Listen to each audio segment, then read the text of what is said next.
All right, Manny, welcome to OF. Thank you, bro, for having me. Yes, sir. It's a pleasure to have you. So it's pretty simple. We're going to talk about a few things that we have here in store. Okay. Obviously, our famous clipper wall, some of the products that you may use on a haircut, and then in the end, I think we're going to go ahead and get you with a haircut as well. Okay. So excited to get through. Sounds good.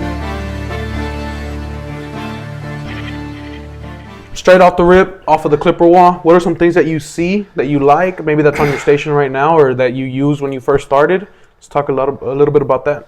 Yeah, for sure, bro. So one of my top clippers that I use right now is going to be the Instinct. This bad boy right here, the Metal Instinct to be exact. I have two on my station, so I use these, every day. Heck yeah. Day to day, haircut through haircut. Mm-hmm. The power, the weight is just perfect, you know what I'm saying? Definitely something that I see with a lot of barbers right now is that Stylecraft is killing it. Yeah. I mean, if it's not Stylecraft, it's probably not on your station. What would you say it's like having Stylecraft now than to the machines you used when you first started? I mean, obviously, ever since, the industry changed from corded to cordless, Stylecraft has just been putting out badass clippers after clippers. It's not just these new ones right now, but I guess the innovation, the clicks on the clippers and just the power behind the clipper, that Stylecraft produces, I feel like it's super dope. Other than that, let's go ahead and pick out your clippers for the haircut, and then we'll get started with that. Okay, cool. Sounds good.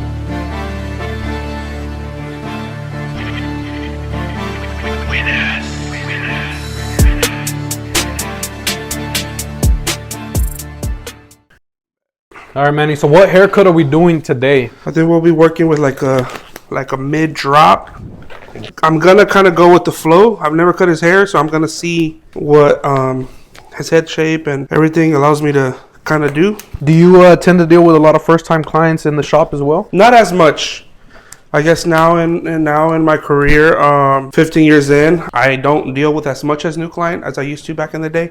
A lot of them are just, old clients that have been kind of with me from the beginning and clients I've made along the way. But for today was a super last minute model. Like I said, never cut his hair before, but we'll get him fresh for sure. So 15 years in the industry, Manny, that seems like quite a bit of time. What do you think is a big difference from then and now? So I started when I was 14. I was 14 years old. To be exact, it was the summer from when I got out of middle school going into my freshman year of high school. Sheesh.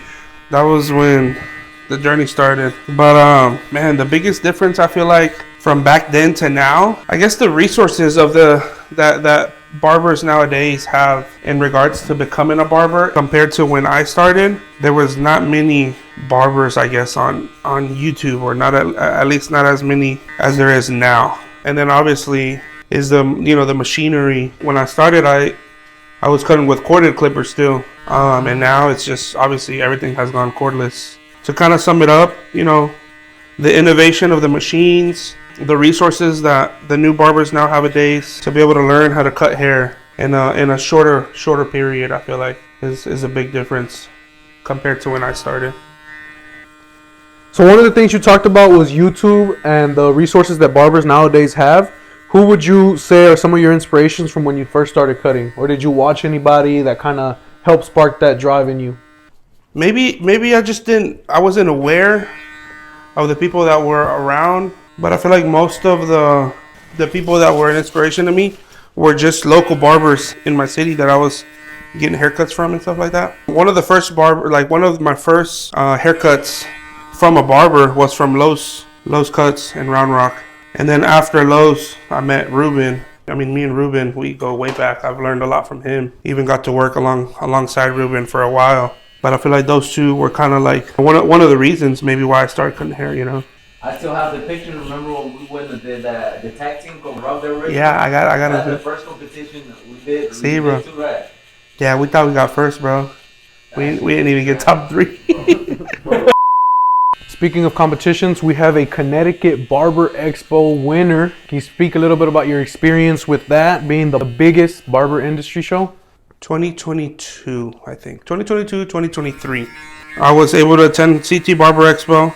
And within CT Barber Expo, there was a competition hosted by Papito Bless Hands. I competed in the southern region, in the first competition to qualify to compete at the finale at CT Barber Expo, and I won. So I qualified. I think it was maybe like 40 something barbers competing. So I was able to come on top on that and qualify for the finale. And Barber vs. TV paid for my flight, hotel, expenses, everything to go to the finale at CT Expo.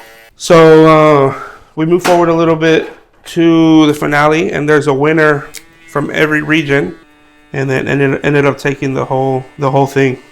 It opened up, I feel like, a lot of doors, and obviously like winning the $10,000, man, helped me a lot to be able to open up my first barbershop here in Austin. And from your time behind the chair to now, how has it been like becoming a shop owner? What are some of the things you can say you've learned throughout the journey? Yeah, for sure.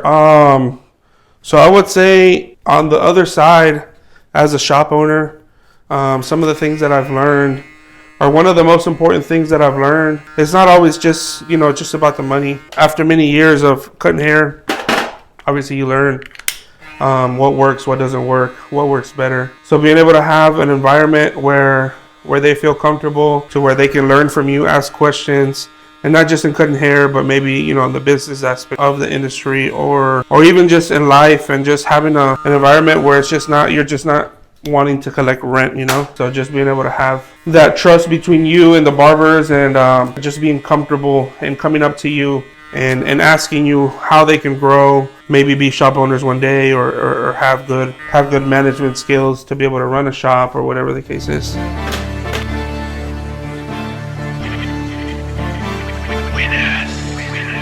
How did the opportunity arise to become the Austin FC barber? Has that been something that's a pretty cool experience for yourself? For sure, man. I've been cutting players from the team since year 1.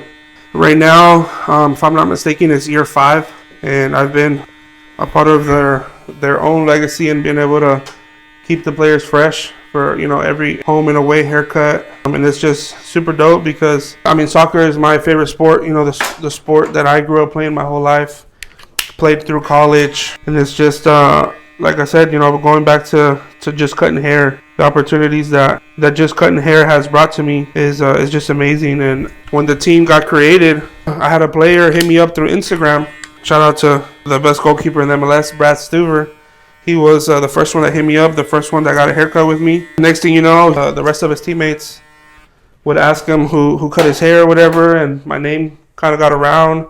I think the year after, they asked me to cut their hair at the training facility, the barbershop. We talked a little bit off camera about you doing your first show. I believe it's the second show to hit Austin. I feel like I've had the dream of one day creating a show for the industry in the city that gave me so much, and not just the barbering industry, but also help local small owned businesses and help promote. I feel like would be something to make me feel proud of, and having a good turnout for the show. What would you say, without giving too much up, is going to set this show apart from any other shows around the nation? For our first expo, being at the Kalahari Convention Center, it has a lot of good amenities that I feel like when you go to expo you don't really have. So I'm excited to be able to promote the event as like a family friendly event. I feel like that's one of the things I've also struggled in my career, competing and having family and kids. It would always be hard to try and take my wife and kids to these expos, because it was, it's hard to have a 2, 3-year-old, 4-year-old running around the expo the whole time and not having, something to do for them. So just the fact that there's options for families to come out while the barbers are competing and enjoying the expo. Locking the date, it's September 14th. Friday night, you come down to Austin for the weekend. We throw a pre-party to meet the judges, to meet the educators, network. Saturday, you hang out at the resort with the family. Bring the kids, bring the wife, bring the grandma, whoever you want to bring. And then Sunday, you get ready for the madness. So it's pretty safe to say that Manny isn't done behind the chair just yet. Yeah, for sure. I love cutting hair, and because of cutting hair, I've been able to accomplish, I feel like, a lot of things that I never thought I'd accomplish early on with just clippers, cutting hair. But yeah, I mean, I feel like it's like I'm at peace when I'm cutting hair, and I love the conversations I have with clients, and like I said, the relationships that I build with all my clients that sit in my chair.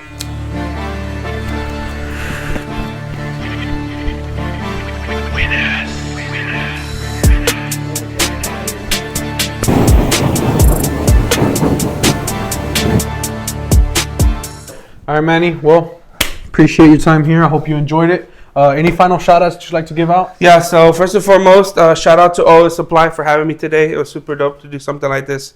And shout out to the model, last minute model, 14K barber, you know, that came out and allowed me to cut his hair. Catch me at QQ Barbershop, you know, links in my bio. Nothing less, follow ATX Barber Madness. See y'all September 14th. Take care, bro.